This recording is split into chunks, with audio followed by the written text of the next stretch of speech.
So naganap na po kanina mga idol ang official and final weigh-in nila Jason Mama at ang makakalaban nito na si Angel Ayala sa darating na Biyernes sa bansang Mexico. May 22 po yan. At dahil po sa nangyaring weigh-in na yan ng dalawa, tumimbang po ang ating kababayan na si Jason Mama sa timbangan kanina ng 117 libras.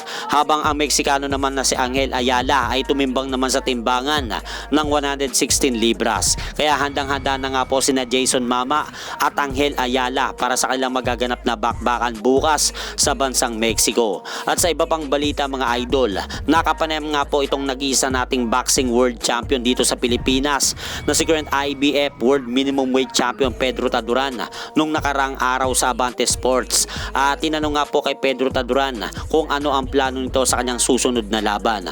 At kung sakaling mag-offer daw, sinabi ng reporter kay Pedro Taduran ang kampo ni Unified World Minimum Weight Champion Oscar Collazo na maglaban sila ay excited na ba daw ito sa malaking laban sa minimum weight division. At dahil dyan sa tanong na yan ng reporter kay Pedro Taduran ng Abante Sports, diretsahan nga pong sinabi ni Pedro Taduran mga idol na yes, excited na siyang maganap ang laban nila ni Oscar Collazo dahil yan daw ang laban na pinaka-iniintay nila na mangyari kung sakaling papalag na daw ito sa kanya.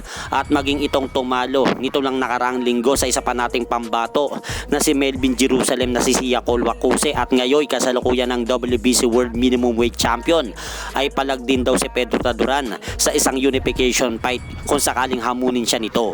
Excited sa posibilidad nga na makaharap itong si Collazo sa isa sa pinakamalalaking laban sa minimum weight division.